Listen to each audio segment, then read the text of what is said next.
How's it going, guys? I'm Pro Vigilance. I made a video as a Vanguard fighter tank, and some people wanted to see the Dreadnought side of things as a DPS fighter. So the purpose of this video is give you to go through not only my single target DPS, but also my AoE DPS as well. And we're going to start it off with my single target DPS here. So as you can see, I've got pretty high hit points. That'd be mainly my item level. My damage is sitting at around 9,400, almost 9,500. And right now power is sitting at 82.7 sitting. We got 72.4 accuracy, 72.3 combat advantage, 71.1 for crit strike, and 65.5 for crit severity. Now, when I buff up and I use all my food buffs and guild foods and potions, elixirs, all that good stuff, it'll actually put all of this into the green. And if I use anything else like a mount ability where it's like Cavalry's Warning, I believe it's called, giving 2,000 to all my stats. I don't think I have that set up for single target, but I do think I have it for AoE. You'll notice I'll have some in the orange. It's kind of unavoidable. There's certain things that are just going to overcap, but the fact that I can get all of my ratings to green, which is giving me 50% stats towards my totals, is pushing me towards that. And I do have an augment companion currently. We'll go over that later, but that's why you're seeing so many of the high ratings at the moment. And all the ratings, while it's not necessary to get them to green and give that 50% to your total, it definitely helps when you do. So I chose to go with augment because in single target battle, a lot of times your striker companion, if you have one summoned, will die or will be pushed off the edge and will keep on dying, and stuff like Kratos the Death God, as an example, or killed by AoEs or red zones when you're fighting like the dragons and the dragon hunts, things like that, and you're not getting any extra damage from them when they're dead, and it takes time for them to come back. There's times where I've seen companions just standing there not striking, like the pseudo dragon. At times I've seen that happen in the dragon hunts. So I mean, at least with this, you're guaranteeing yourself you are going to be striking harder. And that's the main point of having an augment build, and that's what I like about it the most. If I were going to run something like a striker companion, I would leave my setup exactly how it is and just switch over to something like the pseudo dragon. I might switch a couple things here and there depending on the content, like companion bonuses. But for the most part, the way I have my build right now, this is what I'd be running most of my single target content with. As you can see here, I'm going with strength, charisma for my two choices on the path here for the ability scores. You got strength mainly for the raw physical damage that we're getting for it. And we also go with getting the extra stamina with this as well. Then we would come down to charisma. Charisma, we have forte and recharge speed. So forte is pretty important for the fighter. We get power and accuracy. We do get crit avoidance as well, but that's not really for that. That's not why we chose this. Recharge speed, that just helps us get our powers back faster. Pure and simple. Let's go to gear. You'll see how I'm getting some of these stats when I proc them later on as well when I go through this. So just keep an eye on the toolbars and everything. So these are all the armor pieces are from the dragon hunts. We have 10% crit strike essentially coming from the helmet here, the Serene Hood. And that's 1% per stack. We actually proc this with every single hit on our heavy slash. So it's very easy to keep procced and very quick to proc all the way up to the top and get that full bonus. Single target, we're going to be constantly wailing on the boss. There might be a couple times you have to split off, but for the most part, you're pretty up in their face as a Fighter Dreadnought. So you get 10% crit strike there. We have the Mighty Cuirass of the Dragon Hunter. This gives us a 1.5% accuracy, 1.5% combat advantage for 15 seconds and stacks 5 times. You'll kind of look at this and remember you got the rib cage that gives crit strike, crit sev. I chose to go with this one though, because of the way it fits with my build. And again, later you'll see that with my full procs. It's excellent because we didn't have to depend on getting our crit strike and crit severity higher, with this chest piece being the opposite of the one that the dragon hunts offer as well. There's a crit strike, crit sev option there as well. So that makes it so we're constantly crit striking and hitting hard with our crit strikes with this build versus having the crit strike, crit severity with the other build. So the accuracy combat advantage, while yes, we have to get it up a little bit more with this as we are striking the enemies, kind of making the procs go higher. It's not super dependent on the accuracy and combat advantage. It's just added benefits. Crit strike and crit severity, in my opinion, are still more important than those two stats. But combat advantage and accuracy are still important, and this is why we chose to go with this chess piece. Mighty Vambraces of the Dragon Hunter. So I chose these for 5% more damage in combat. If you read it, it says you get 1% damage resistance when you strike an enemy. That stacks 5 times.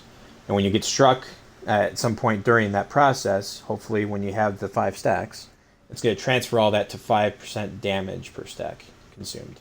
And that lasts for 10 seconds. That's constant. So let's say you get that 5%, bam, 10 seconds you get that for, and then as soon as it drops off, the stacks can be reapplied, and then they can be retransferred the next time you take a hit.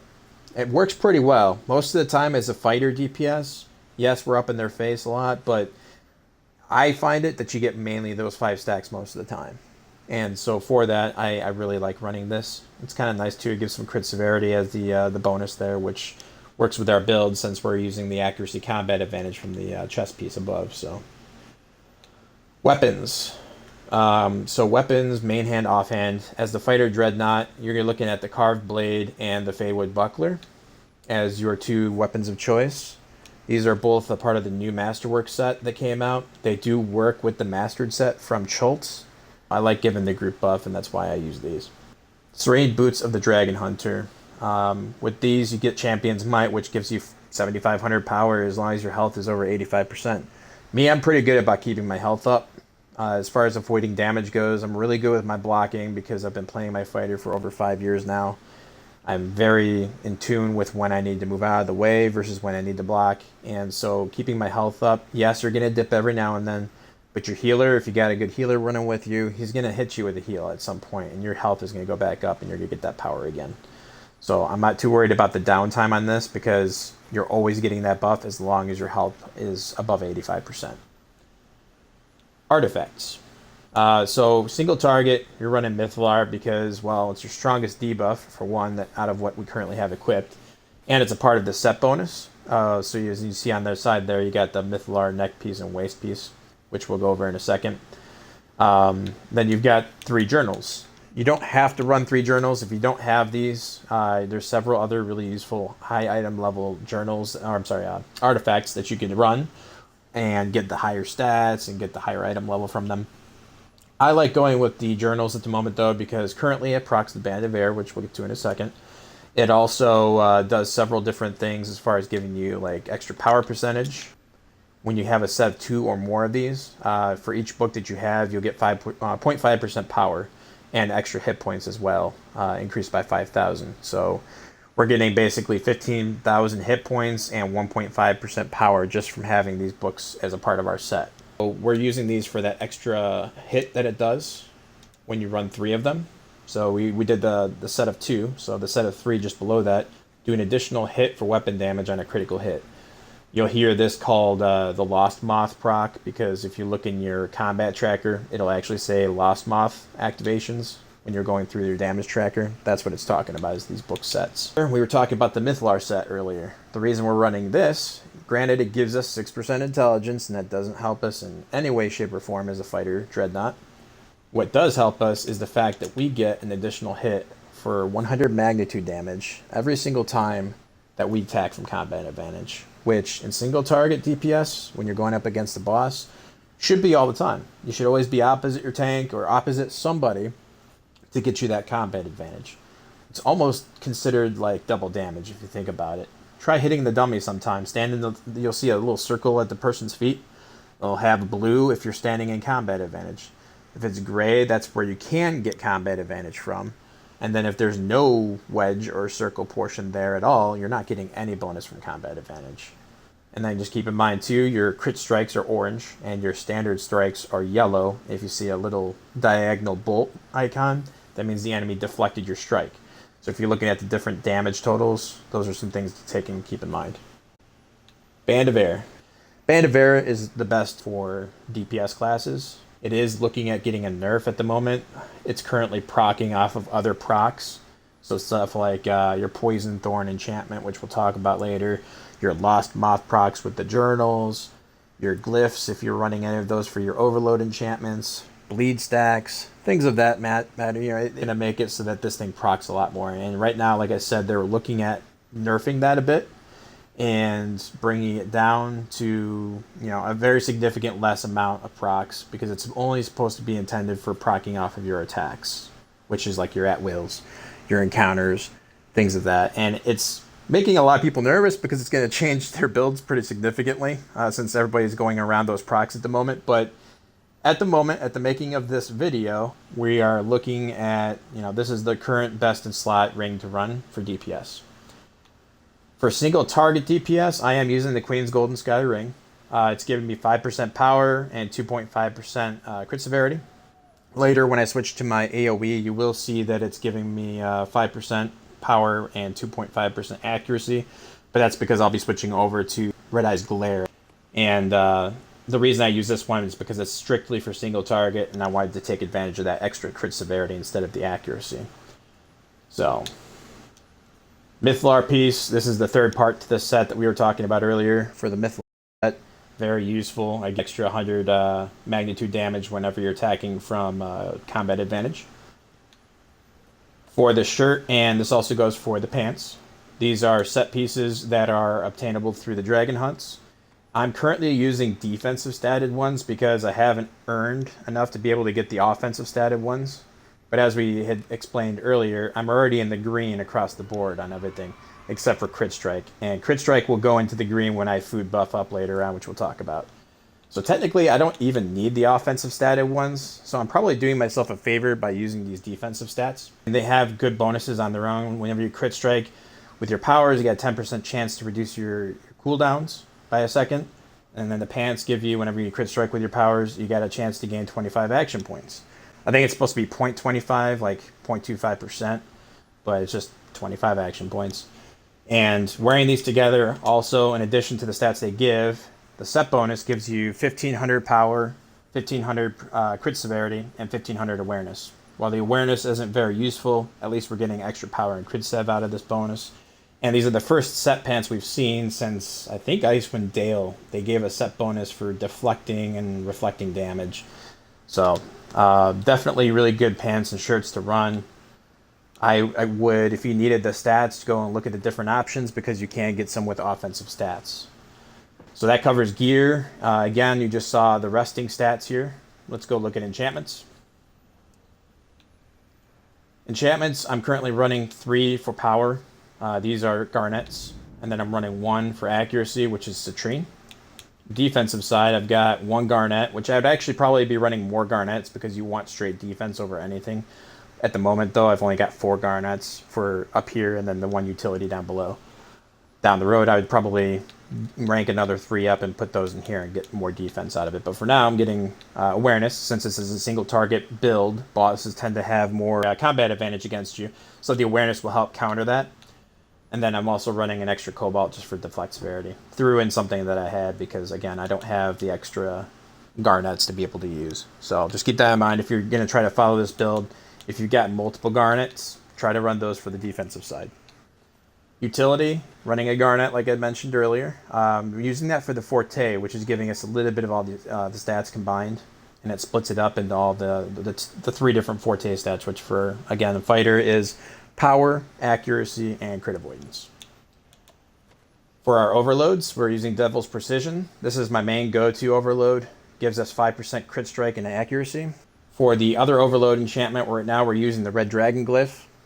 So if you're not aware, currently this is proccing the Band of Air, and it's one of the better glyphs to do that with, because whenever you gain the Aspect of Flames, for 20 seconds, any additional attack that you do will do an additional hit for 600 damage. So it's not a lot of damage, but that hit of 600 damage gives a chance to proc the Band of Air.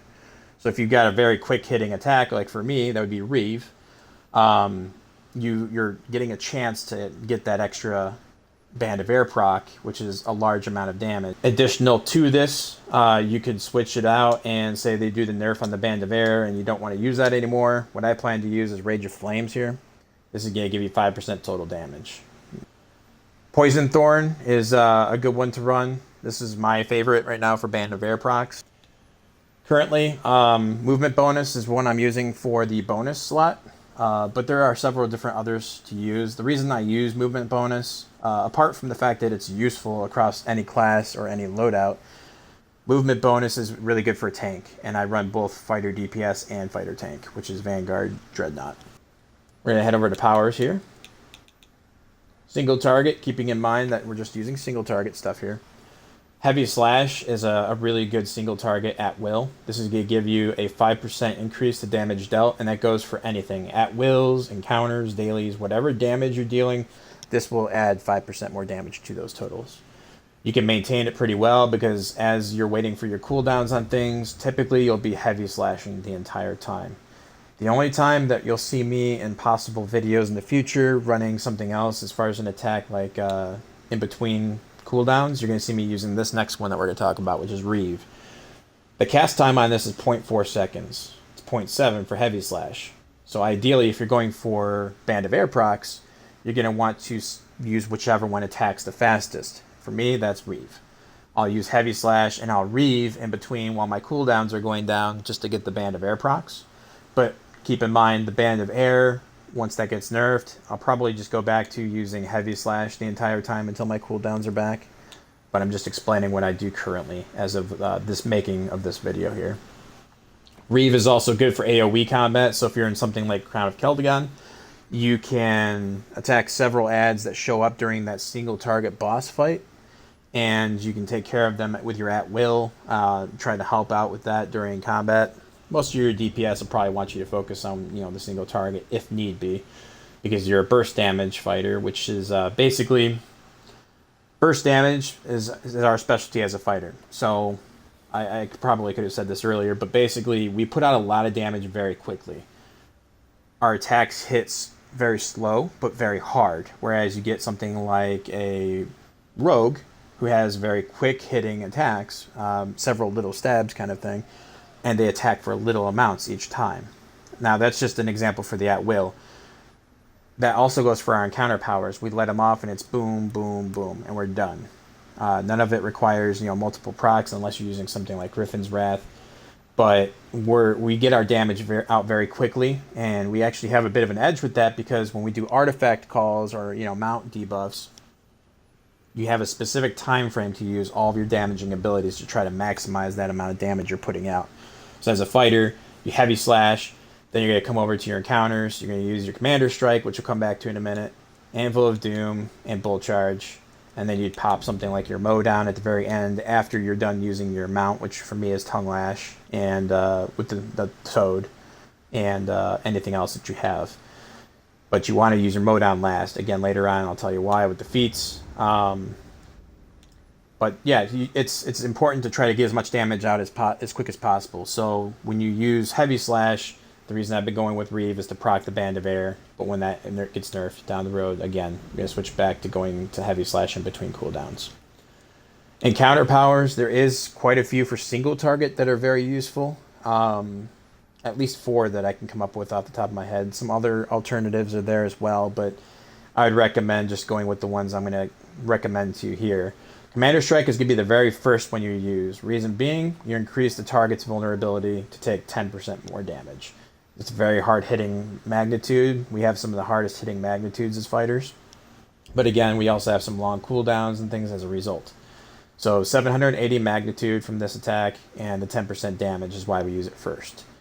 Then we immediately switch over to, and you can use either one next. You can go Anvil of Doom or Bull Charge. Anvil of Doom is currently being enhanced to 1260 magnitude. This is because of one of our feats that I'll go over later.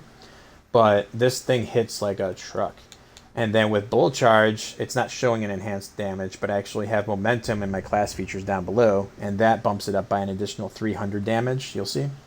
So right now that's 820 magnitude damage and we're not factoring in the bonus from Heavy Slash, so just keep that in mind. You're actually doing more than just what I'm saying here.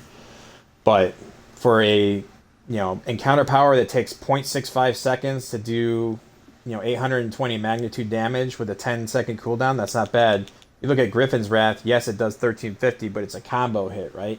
It's 0.55 seconds to use each strike that you do, and there's 3 strikes, so it's 1.5-ish seconds rush, roughly.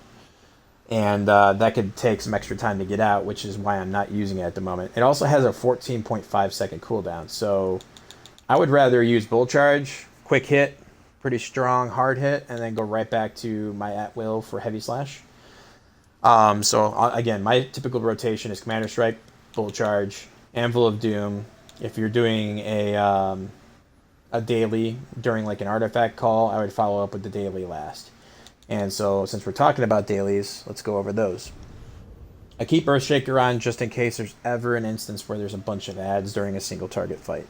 Like I mentioned earlier, kind of Keldagon has some. If our DPS are having too much of an issue killing the stuff, Earthshaker would be a good one to use there. But I would highly recommend holding on to it because you put out so much more damage single target with Mowdown. You can see here it's 2100, and it's even higher than that when you think about it. You got the bonus from Commander Strike, the 10% there. You got the 5% from Heavy Slash, and it actually gets enhanced more than it's showing here because of our feats, which we'll get to in a minute. So definitely run those two. Determination is not worth running at all. Second Wind can be useful if you have a really bad healer.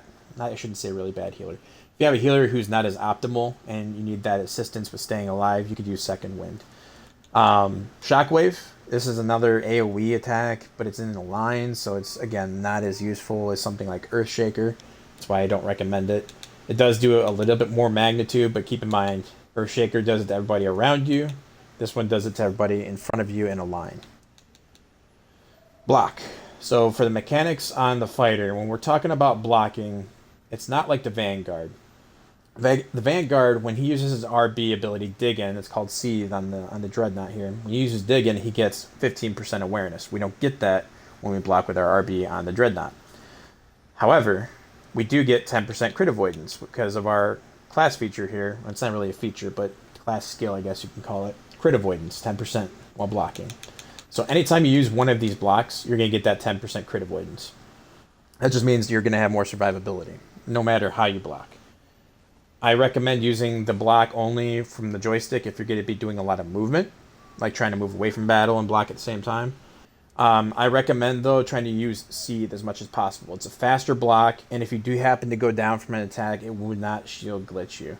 Right now, again, if you're not aware, fighters, unfortunately, hopefully Cryptic fixes this down the road, whenever you block with and it's not just fighters, it's anybody with a block ability. So you got barbarian tanks, you got paladins, fighters. Whenever you do a block, it will potentially shield glitch you, which means you can't activate any of the UI options to call for help, to scroll, any of that kind of stuff. You can't even release if you wanted to. That's how bad this glitch is. So try your best not to block with the left joystick unless you're trying to move away from combat and that's your only alternative. RB, if you get really good with the timing on it, I've been playing my character for over 5 years, so I've got a very good recollection on when to block and when not to block in different instances. The RB is my go-to for blocking. The reason you want to be careful with it, though, is because when you use your RB to Seethe, basically it gives you vengeance towards your vengeance gauge, and it drains your stamina the longer you have that RB down. This can be problematic because you're taking away from your blocking ability by draining your stamina. If you pop it at the right moment, though, and you get really used to the timing with that, it's just as effective as a regular block, but you won't have, if you go down, you won't have that shield glitch that I was talking about earlier. So those are the blocks that you want to use, and again, I recommend the RB over the left joystick, clicking it in. Forte, we talked about it earlier when we were going over stats. You get power, accuracy, crit avoidance for the fighter. Pretty explanatory there. Vengeance gauge. So anytime you block an attack or you use your Seethe ability, you're going to build up Vengeance. Once that gauge hits 50%, it's going to show as a red bar on the right side of your cursor. Once it hits 50%, you're going to get the buff of 20% damage increased from Vengeful. As long as you keep it above 50%, you're golden. And with my build, you're going to be able to keep it up the entire time, as long as you're in combat. In between combat, yeah, you're going to have to Seethe here and there, depending on if you're staying at like a doorway or if you're running to your next objective.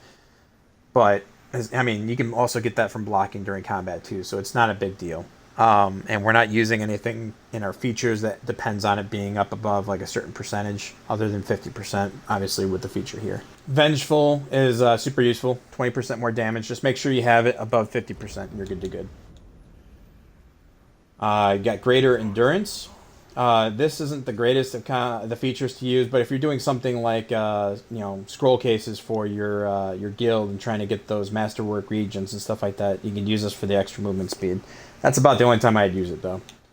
Vigorous strikes. This is the one I run all the time. It gives you 10% crit strike rate, but you gotta keep in mind it depends on your stamina gauge. So if you want to keep a higher DPS count, then try to just move out of the way of attacks instead of blocking them. Blocking the blocks should be designed to go for quick attacks. If you see a red zone, just step out of it. It gives you enough time typically to get out of a red zone to be not hit by it. There's certain instances like Crown of Keldagon that you just won't be able to block certain. Get out of certain reds. So you have to use your judgment on that. But the 10% crit strike rate, for the most part, you're going to get that a lot of the time when you're in a fight. And ultimately, that's a huge bonus over other classes because other bonuses aren't anywhere near 10%. Usually it's like 5 or 2.5 on other classes. Like the Barbarians is 2.5 crit severity as an example. So take advantage of that 10% and run with Vigorous Strikes. I promise you it'll do wonders for your build. Shield Talent, useless. You don't need the extra stamina regeneration. You're not tanking. Combat Superiority. You get 10% extra damage from at-wills, but you're going to have a bit of downtime there because most of your cooldowns are 10 seconds or above. I think some of them are around like 14 to 16 seconds too. So you're only going to get that 10% for 10 of the seconds, and then for 4 seconds you're not going to have that buff. It can be useful, but I think that there's better options. And speaking of that, Momentum, this one I run all the time. Even if you're not using Bull Charge, which again, you should be, because as far as the way I'm describing my build goes, it's very useful to. But if you're not, for whatever reason, using Bull Charge, it's still useful because you gain 20% movement speed after moving for 2 seconds. It's kind of like a Barbarian Sprint. Once you have it activated, you're moving so much faster. To get out of those reds, to dip out of the way from certain attacks that are coming your way, this becomes super useful. And if you have to run away pretty good distance, now you can kind of regain that ground and get back on the enemy faster with this momentum ability. And it's kind of a double win because you also get more damage for your Bull Charge at the same time. Yes, it doesn't knock back your enemy or anything like that when you activate this, obviously. But you're wanting it for the extra damage, not for the knockback, because we're in single target, right? You can't knock back a boss anyway. So definitely run this and Vigorous Strikes. Those are my 2 highest recommended features to go with. There is one more that I'll highly recommend, but I don't usually run it for my build, and I'll explain why. Heated Vengeance. This one, if you're having a really hard time for some reason keeping your Vengeance up and you want to try to get it back faster by using Seethe, this is the one you want to use. Basically, when you go down there, it's going to convert it faster, just like it says in the description there. Again, I don't recommend it, but it's there if you need it. Steady Vengeance. This one, whenever you're under the effect of a block in combat, you gain Vengeance, or you keep your Vengeance where it's at. It will not deplete. You don't gain any though. So I don't see where the usefulness of this feature is at all. I guess if you're just being lazy and you don't want to have to keep seething while you're waiting for someone to step in the circle before you go into a fight or something. You just want to keep your shield up and, whatever, that's fine. But you're missing out on better stuff if you do that. So don't use this, please. It's not worth it. Enduring Vengeance. This is the other one that I would recommend to you as far as a third feature option. So what it does is every 10 seconds you gain 1% more damage as long as you keep your Vengeance gauge above 50%. The effect stacks 5 times, and it can go up to 5% damage, essentially. But it takes time to build it up, and then once you built it up, if he ever dipped below 50%, Anvil of Doom uses stamina, as an example. It's only 15, so it's not going to bring you down to 50 or anything. But if you're running low because you blocked, and you try to get your Vengeance up, but you're not able to because you're out of stamina, this feature is going to not work for you. And it's going to keep you constantly having to make sure you're staying above that 50%. Whereas if you do drop below that 50% for Vengeance, yes, you'll lose that 20%, but usually you just pop it right back up again, right? And it'll immediately go to that 20%. Whereas this one has to take time to build again. In my opinion, lesser than the other two, Bold Charge with Momentum and Vigorous Strikes with the crit strike there. Feats. This is kind of the bread and butter of this build, so this is definitely a time you want to pay attention to, some of the stuff that's going to be making your attack stronger. First things first, Weight of Vengeance. This one's amazing for Anvil of Doom. Gives it the effect of doing 380 more magnitude. That doesn't always show for all of these, though. This one just happens to. It makes it cool down faster, so you get it 4 seconds back faster, and then you also consume some Vengeance when you do that. Normally it doesn't consume Vengeance, but because we have this on, it does. Not a big deal, we get that Vengeance right back. No effect if your Vengeance gauge is 15 or below 15. Honestly, it's never going to get that low anyway, so you really don't have to worry about it. Prepared Slam, real quick too, Heavier Slash. I've tested this. It's not as great as you think. And it doesn't proc off of using the same at will, which is the big issue with it. If it procced off of Heavy Slash, which you have to use in order to get this in the beginning, then it would be great. But you have to basically use like Reeve, for instance, and you have a chance to do 300 more magnitude damage with it. And it's only a chance. So basically it's forcing you to use something other than Heavy Slash in order to do that enhanced damage. Right now that works okay with what I'm currently doing. I'm not going to go changing it though for it because I still don't think it's worth it. But basically when the Band of Air gets its nerf down the road, I'm going to be using Heavy Slash instead of switching to Heavy Slash and using one of that and then going to Reeve. Right now that's the benefit I'm getting with the Band of Air. If I just use Heavy Slash like I plan to do after the Band of Air gets its nerf down the road, then this is going to have no use for me whatsoever. So again, stay with Weight of Vengeance. It'll do a lot better for you that way. Ricochet, I don't use Shield Throw on my build for my Fighter Dreadnought. If you do use it, this would be what you'd want to go with. But Prepared Slam is what I use. Whenever you're under the effect of Heavy Slash, your encounter powers, which deal damage to multiple enemies. This I keep for... It gives an additional 280 magnitude damage to anything that you hit with an AoE ability that is under the effect of a Heavy Slash. Now, we don't typically use AoE, but if we're one of those people that says, hey, you know what, I'm going to go AoE for this, and you want to keep your single target boss damage up, something like the Gardener, for instance. It's a fight that's mainly single target, but it has adds during the fight.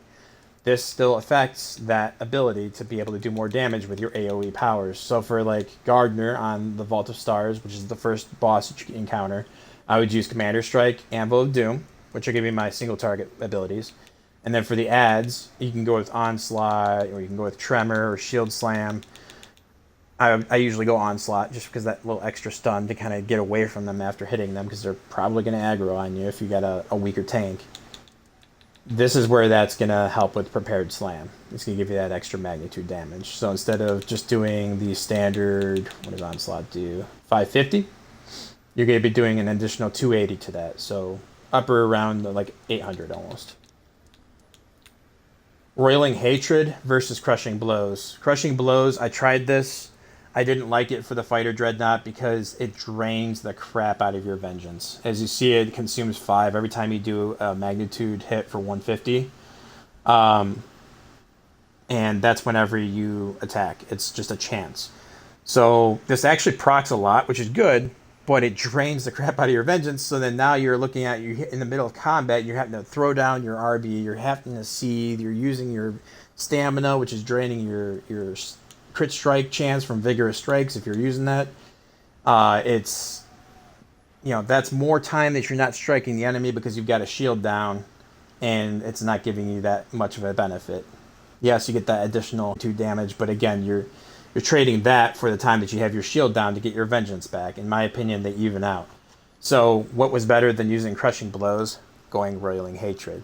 Whenever you critically strike your enemy and your Vengeance gauge is 50% full, you restore 5 Vengeance. This is how you keep your gauge full, right here. If you're having a hard time keeping your Vengeance up, whenever you crit strike, as long as you got a decent crit strike stat, this will give you more Vengeance every time that you do that. So I find it more useful to go with this, because if you keep your Vengeance up, you're 20% more damage for everything you do anyway. The next one we go with is Striker's Mark, and the reason we go over this instead of Land Waster, Land Waster, we actually use this on our AoE build, so I'll kind of go over it then. But basically, this is a way that you can get 2 dailies, and it pairs really well with Bloody Reprise, and we're not using that right now for single target. We're using that for AoE later. Striker's Mark, your daily powers deal an additional 400 magnitude damage to targets affected by Commander Strike.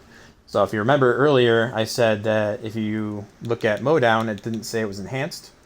Well, here's your way to find out. It actually does an additional 400 magnitude damage. Just remember, you have to do it when you go to Commander Strike. The problem with this is it removes that vulnerability, so you want to do Mowdown at the very end of your rotations. So this typical rotation would be Artifact Call, so you do artifacts, mount debuffs, or in your case, you're probably going to be using something like Tongue Lash. You guys are going to be using Commander Strike before you use your Tongue Lash, so it's going to go Artifact, Commander Strike, Tongue Lash, Anvil of Doom, Full Charge, and you'd obviously want to throw a Heavy Slash in before all that to give the extra 5% damage. And then you're going to use your Mowdown at the very end because it's going to remove that Commander Strike. So you're leaving that Commander Strike vulnerability up not only for you, but also for your entire group to go through their entire rotations. And at the end, you get rid of it by using that Mowdown and consuming it for that extra 400 magnitude damage. Like I mentioned earlier, Bloody Reprise. This is really only going to be useful if you fall below 50% Vengeance. It gives you the ability to jump right back up to 75. We don't have that problem for our build. So with Land Waster, this pairs really well with it since it drops your Vengeance gauge down. We'll talk about it later again in the AoE side of things. Executioner's Cut. Whenever you attack an enemy with less than 30% hit points, you deal 50 magnitude additional damage to them, and you restore 3 Vengeance. This is a lot, obviously, because you're attacking an enemy when they get down to 30% hit points, and you're doing that extra hit the entire time that you're still alive. Now, for most bosses, like the Gardener, for instance, I like to use him as an example because he melts super fast. Yeah, you're not going to get a lot of extra damage out of this. But something like Crown of Keldagon, where you got bigger bosses, you're going to get a few more hits on those guys. So you want to get more magnitude damage as a result. The other one, Bloody Reprise, this doesn't offer you any extra damage. The only way that it would offer you extra damage is if you fell below that 50%, used an encounter power, and then got it back up to 75. That would get you your 20% extra again. But, like I said, you're not going to fall with this build below, I would say 75 at any time using your abilities. So you're going to get more damage out of Executioner's Cut. I'll highlight these just because they're a part of my build. I do use the ASMR as my race, but you could probably go with something like Dragonborn would probably be the best one, or Metallic Dragonborn. You get more stats out of it. I just like giving a party buff for extra hit points. It's just a personal preference, and I like the human appearance. And it gives you extra power, outgoing healing, incoming healing, defense. Really, out of all those, it's just the power and defense, and then you get hit points as well, all increased by 2%. As a fighter, you get the extra ability for Dungeoneering skill if you are out traveling around. You get that 10% crit avoidance when you block. Marathon Runner, you move faster, 10% when out of combat. Just remember that's out of combat though, so if you see a lot of really quick fighters out there, that's part of the reason. And then you get Tactician's Edge, increases your combat advantage damage by 10% whenever your stamina is full. So again, just like Vigorous Strikes, this is a reason why you want to try to move out of the way for most of the attacks if you can, because your stamina is a big factor into how much damage you can deal. I got the crit strike problem there, and you got the combat advantage issue here as well. So as long as you keep that stamina up, you're good to go. So that covers powers for single target. Boons. You can pretty much choose whatever you like here for boons. I recommend all the offensive stats, and then starting to go for things like just straight defense, movement speed, hit points. Those are all really good for survivability, especially the movement speed, getting out of the way of things. Let's look at the choose two options. I went with Masterclass, more stats, Forte, and then quick turnaround for more recharge speed. Like I mentioned earlier, as a Fighter Dreadnought, we have really high values for our cooldowns. So to help bring those down a little bit, I use quick turnaround. But you could be just as good going with action point gain. You could go with stamina regen if you wanted to. I don't see why you'd want to, but not really useful. And the rest of them are all just kind of garbage, at least for a Fighter Dreadnought. For our Master Boon, we have Bloodlust. This is the best by far because it's chance on encounter use, and it procs pretty often. You reduce the enemy's defense by 1% for each rank, so even if your allied DPS members are running this and they don't proc it for some reason on their encounters, you have a chance to.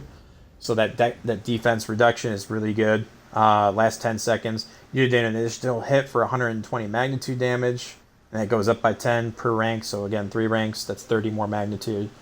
And then increase action point gain by 0.5% for each rank, and that's for 10 seconds. So you get an extra 1.5% AP regen. Stacks pretty good with things like the Envenom Journal if you're running that, but again, that's more of an AoE kind of thing. Stronghold boons. I don't have a lot. We're in a Guild Hall 15 at the moment that I personally have brought up with some of my members. We don't have a lot of the structures all the way up at the moment, or even all of them built. So at the moment I use power. I use incoming healing. Our awareness is pretty low in item level, so if you saw my tank video, you'd see these as well. And then utility. The movement speed is actually really nice out of this, but there's other options as well. Defense, I'd probably actually run defense if I were you. And then if you had the other options, depending on the stat that you need it for the most, you could select any of those options as long as your guild has it. That takes care of boons. So over to companions. This is kind of, again, another bread and butter piece of our build. I use bigger than they are. So if you're not aware on how this companion works, basically every enemy in the game has some sort of a dot above their head, unless they're a boss. Those dots represent their difficulty as far as like a challenge rating of how hard that enemy is, as far as like a grunt versus, actually I think it's called a minion, which is a 1 dot, and then you get like 2 dots, 3 dots, 4 dots. The more dots you see, the higher your percentage is going to be on this bonus. So it tells you, it gives you 5.6 to 8.6 depending on how strong they are. And again, it's being measured by that dot above their head, or above their health bar.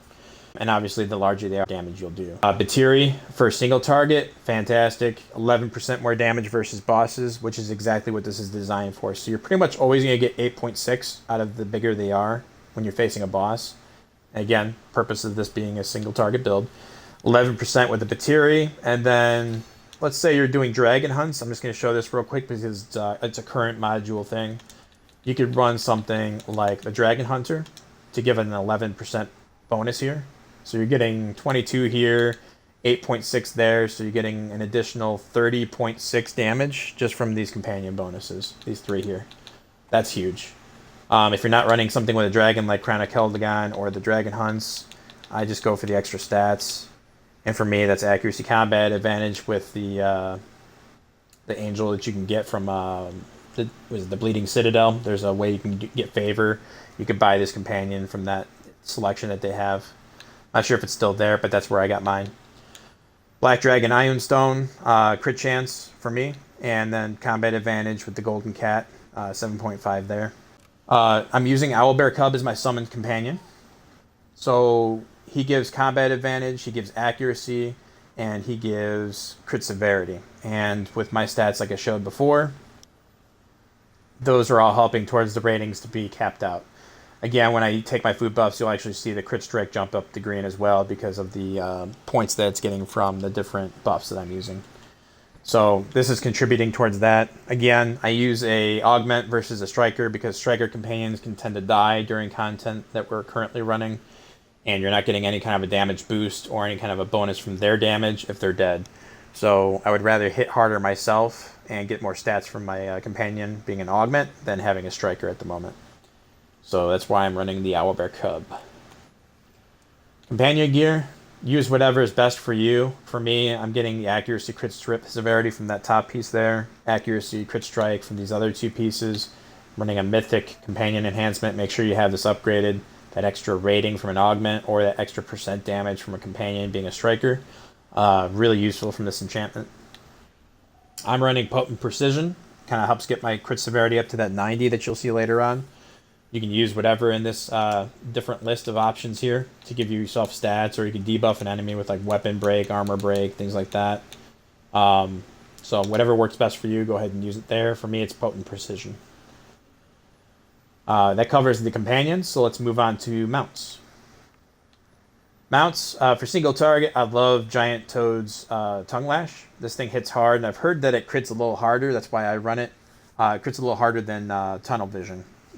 Again, it's hearsay, but hey, I'm going to go with it for now. I haven't seen otherwise. Other options I'll go over later after the video. I'm using Rapid Accuracy for my equip power. Again, this helps me get to my higher stat percentage for accuracy. Other options I'll go over later as well. The stable, while it's not important to the build per se, for the types of mounts that you use in here, as long as you got mythics, you're good to go. I like to use the universal ones because you can put whatever combination of insignia choices in for the bonuses that you need. For the collars, right now I'm using crit severity, increased by 5%. That's the mythic one there on the left. Then going down, you got rough astral diamonds. It's an optional one. For unified, here I've got movement speed, 4%. Supportive, I'm getting 4% stamina gain. Works good for my tank as well. Keep in mind, these are kind of dual collars for both builds that were useful in both areas. Sturdy collar is giving me encounter power damage. This is actually one that I had highlighted in my Vanguard video. If you haven't seen that already, I basically said that I'm going with at-will damage instead of encounter damage. And I still stand by that. The unfortunate part of it is I haven't been able to get anybody to do a trade with me because they don't want to make up for the additional cost of the fact that an encounter power collar is more expensive than an at-will. So until I get one down the road, I'm going to stick with the encounter powers for now. But at-will is typically what I would actually be running if I had one. And then use whatever combination of insignia that you need to get the stats that you need. But for me, I'm using dominance for the power and the forte to get the extra stats of accuracy and power at the same time. And then I'm getting skill, which is combat advantage, crit strike. There is a couple of aggressions in here, which are crit strike, crit severity. All these together help get my ratings up to where they're at. So that's how I'm making the green areas. If I needed to change any of these, I could. But this is where I need them, so that's where I'm going to keep them. Insignia bonuses, as you can see next to the insignia there. Assassin's Covenant, I have 2 of those. It's giving me 1,500 extra rating. You can actually see it on the bonus there underneath the 3 insignias on the right. So, because it does half again as much when you use 2 of the same bonuses. So since I have 2, I'm getting 1,500, but I'm losing 1,500 defensive stats as well. Gladiator's Guile. This is going to give us an additional 25... I'm sorry. When our stamina is above 75%, we move 10% faster. 25% or below, we gain 10% stamina regeneration. So just add an extra 5% stamina regeneration and an extra 5% movement speed. And that's what having a second one is going to give you. Artificer's Persuasion. I decided to go with this mainly because of the combination that I needed for the insignias that I have. But it's also useful because if you're a couple seconds behind on your artifact or mount call and getting your encounter powers back because they're still on cooldown, this will reduce those by an additional 2 seconds when you use your artifact. So if you're trying to catch yourself up a little bit, you're still a little behind on your cooldowns, this will bump you that extra couple seconds. So that is all of my build for my single target. For gear, on my AoE, the only difference is Mythalar is not in the active slot because that's more for single target. I like to use Envenom Storyteller Journal. It gives a stun, a damage over time with a poison. It does AP regeneration, increases your outgoing damage by 5%. And then additional to running 3, again, journals, you're getting 0.5% power and hit points. You get 5,000 hit points for each journal that you're using. And then you also get the Lost Moth hit, again, for having a set of 3. You can see right there, doing an additional hit for weapon damage on critical strike. Red Eyes Glare, same thing, mentioned where you can get this from. But I was using the Queen's Golden Sky Ring, which the only difference is you have to be a single target combat for that one, and you gain crit sev instead of accuracy as opposed to this ring. This one gives you it no matter if you're in multiple combat or single combat, so definitely useful, especially in getting your percentages for your stats. Stats, now you're going to notice I'm not in the ratings at the moment for green on these, and that's because in a second here I'll show you my companion. I'm not using an augment. But I do go green or even orange on some of these depending on the circumstance. And I think it's crit severity and power. And again, you guys will see that later when we do our test. Real quick, I'm going to go to the companions first because this is why we're no longer in the green ratings like we were in single target. You got Regis. He's an excellent AoE damage as soon as he gets into combat, he lets out this attack similar to what the rogues do. He throws blades in all directions, hitting everything. It has a pretty slow recharge time, but once it does pop up again, he does it as many times as he can, whenever he can. And it just does a lot of damage, really contributes a lot towards your overall dungeon damage. Running similar equipment for the companion slots, still running the enhancement for that, and I'm still running crit severity, potent precision for that. Companion bonuses, I am still running Bigger They Are. Like I mentioned earlier, it still works in AoE circumstances because you get the different types of difficulty for enemies that you're fighting. I no longer use the Pateri here. I'm using Dritz for the crit strike and crit severity. Still using the Angel here for the accuracy and the combat advantage.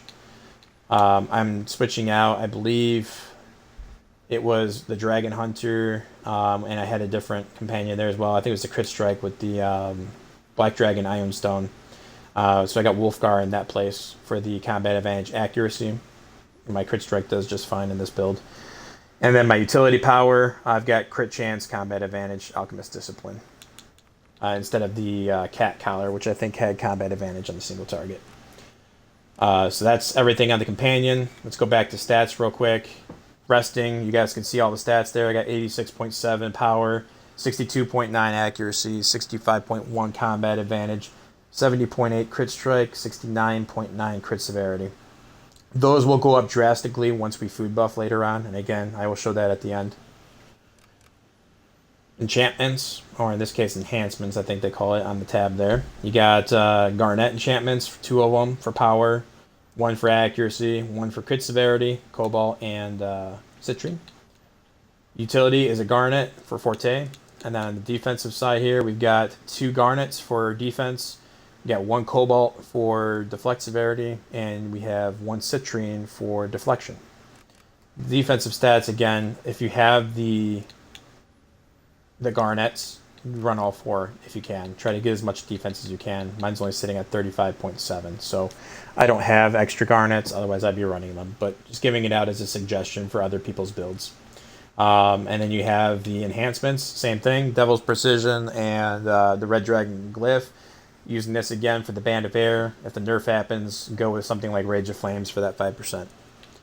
Sticking with the Poison Thorn theme here for the Band of Air. If that changes down the road, it might be better to run that Blue Fire enchantment I was talking about earlier. I don't actually have it on me though at the moment, so I can't display it for you. But Poison Thorn, you'll do just fine. Movement speed, this works again well with my Vanguard, but also well with my Dreadnought, so I continue using that extra 15 movement speed to get out of combat when there's like a, an AoE or a red zone attack that I have to dodge out of to, take no damage. So keep up that movement speed as a Fighter Dreadnought. It'll do well for you. Powers. We've already went over a lot of the powers. I'm just going to touch on the stuff that's different now for the AoE build. At-wills are going to stay the same. You're going to use the Reeve at-will more often because there's going to be more enemies. Make sure you heavy slash before each AoE encounter that you do, which we'll talk about in the feats. I mentioned it earlier, though. Railing, I think it was, Prepared Slam for those affected by heavy slash. So that's just a way to get some extra damage out there. Maybe hit like some of the larger enemies with that so they die from your AoE. Shield Slam, good for the knockback, helps your allies survive. Just make sure you're not hitting them out of your own attacks or your allies' attacks because that's kind of a douche move. It's best to get on the outside and use Shield Slam for that reason. Tremor and Onslaught, these both hit people around you in a radius, so go with those. Again, remember to use your heavy slashes in between all of your AoEs. And then you get that extra stun from Onslaught as well. Mowdown, again, you're not going to be using it a lot, but I keep it in there just in case. Earthshaker, this is going to give you your AoE main damage that you're using for your build. And this pairs really well with the feat that I'm going to go over now, actually. I'm going to skip down to it. So Earthshaker, it's going to be your first part of your daily rotation once you get to your daily in your whatever it is that you're doing for your rotation. Then you're going to use Land Waster. Land Waster is an effect that happens after you use your first daily. In this case, it's Earthshaker. And whenever you use Earthshaker, you gain the effect of Land Waster, making it so that your Vengeance gauge, as long as you have 90%, it'll drop down to 0 from this. It allows you to execute Shockwave with no action points and activates Earthshaker by activating Earthshaker again. So what that means is you use Earthshaker. For me, that's LB and X button together. in order to use it. Land Waster will go into effect. It'll drop your Vengeance gauge down to 0. And then you use your LBX a second time. You'll see a dotted line around the outside edge of it. And that will have this image, which is Shockwave. And as you see in the feat here, it allows you to execute Shockwave at no point cost to you. So you get an extra daily attack, which is going to be Shockwave here. This one, just remember, it's a line attack. Everything in front of you out to 50 feet and out 5 feet wide from you. And it will hit all of those enemies for 1,150 magnitude. Now, you won't have your Vengeance proc because, you know, when you use the Land Waster, it drains your Vengeance gauge. So just keep in mind when you get this, it's just you're getting an extra 1,150 magnitude hit on a bunch of adds. So 2 different dailies, both AoE. One's a line, one's an AoE circle radius around you. You get that from having Land Waster. Now, where I said earlier this pairs really well with Bloody Reprise is because Bloody Reprise, whenever your Vengeance gauge drops below 50%, you're going to have 2 seconds to be able to use an encounter power. Usually I do something quick like Tremor as soon as I use that, that Shockwave. And then that will give you a boost back up to 75 for your Vengeance gauge. And you don't even have to use Seethe afterwards either because your crit strikes are going to build you the rest of the way back up to 100. And so what your rotation would be is basically Earthshaker. Then you're going to use your Shockwave immediately after.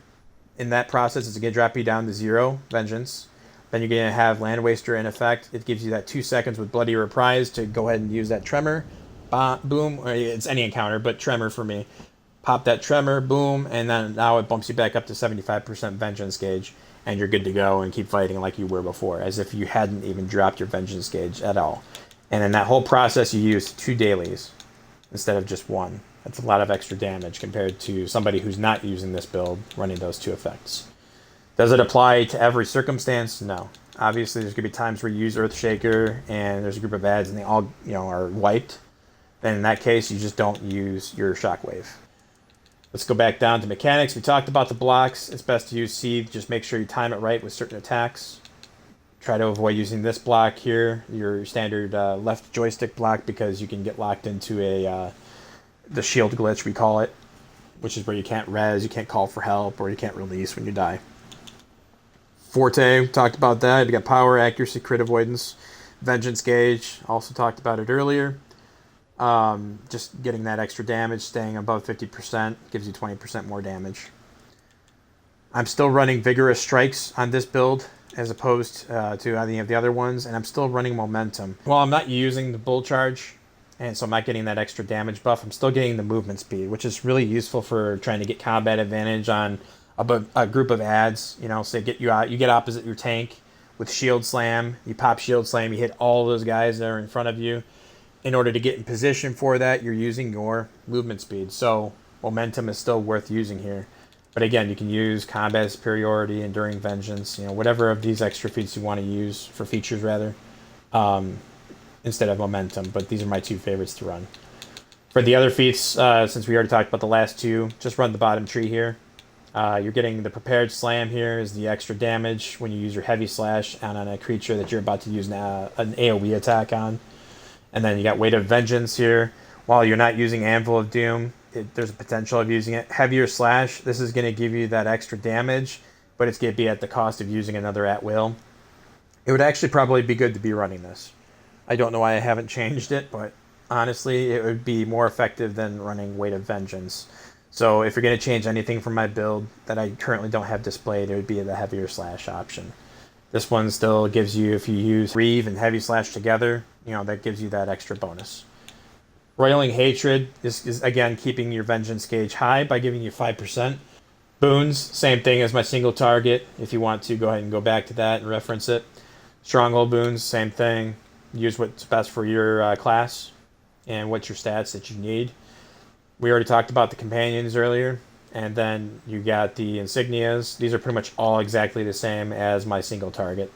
I didn't really have to change anything up for stats. I think the only thing that's different on this page is that I've got my Mythic at the top, and the rest of the colors are kind of in a different pattern as well. So this next portion of the video is going to be what I promised earlier on in the video, basically a screenshot of my single target and AoE damage charts of what my stats look like when procced, both in combat and with food buffs, all of my things that I have from gear, things of that nature. So I'm going to go over a couple things real quick with each stat that procs into it before I take food buffs. I have 3% going into power from the Forge box. I have 5% from the Queen's Golden Sky Ring. And for accuracy, I have Mighty Cuirass of the Dragon, giving 7.5%. Combat advantage, I have Mighty Cuirass of the Dragon again, another 7.5% there.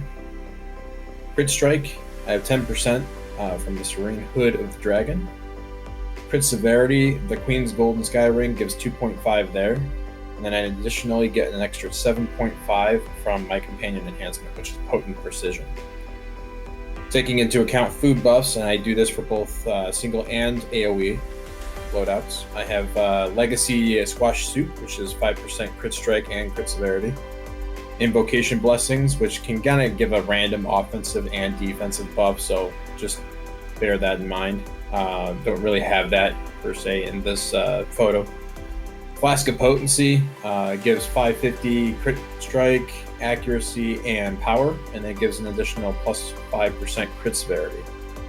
Wildstorm Elixir giving an extra 2000 crit strike rating, and then 5% crit severity. And then you have the last, which is Guild Food. I use, I'm probably gonna murder this, Sempo Kade.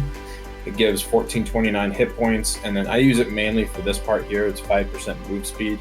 It's the only guild food that gives a percentage towards something, and 5% move speed is pretty generous compared to the other things. Usually it's only a couple hundred rating and stats. So definitely worth running. With all of those and being in combat, it brings the stats as you see to the screen. So you have 90% power, 79.7 accuracy, 79.8 combat advantage, 90% crit strike, and 90% crit severity.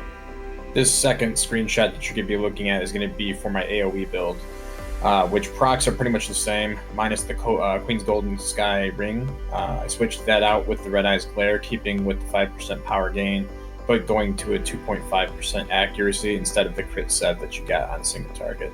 Additional changes were Regis is currently summoned, whereas in single target we had the Owlbear Cub for augment stats. So we're not getting those same stats, that's why you won't see those ratings in the green. Additionally, we also have Minsk currently as the only damage percentage companion. Everything else got changed over, as I mentioned earlier, to stat percentages from different companion bonuses. So the bonuses you see on the screen are 89.9% power, 72.8% accuracy, 74.6% combat advantage, 90% crit strike, and 90% crit severity. These are all exactly in line with how I wanted my build to be for AoE, because accuracy is not as important as some of the other stats like crit strike, crit sev. Combat advantage, same thing, not as important as it is in single target, because you can't quite get combat advantage on all adds. A lot of them tend to be spread out. Your tank might not be in the right position. There's a lot of unknowns in that regard. So I mean, having those higher in the upper 70s, lower 70s even, is still pretty good. But you've got everything else that's important: power, crit strike, crit sev, all maxed out. So you can't really complain too much there. It's all really well statted out. And again, Regis is giving you an additional big bonus to your build when it comes to doing damage in an AoE setting. That's going to wrap up pretty much everything for the Dreadnought Fighter build. If you haven't already tuned in to check out my tank video on the Vanguard Fighter, it's very informative, and if you're a tank, it'll help you out a lot as well. But thank you for supporting me, and those of you who have already liked and subscribed, I appreciate it very much. If you haven't already had the chance to, hit that like and subscribe as well for me on this video, and follow me for future video content. I plan on making a lot more. Take care and have a nice day. Thank you.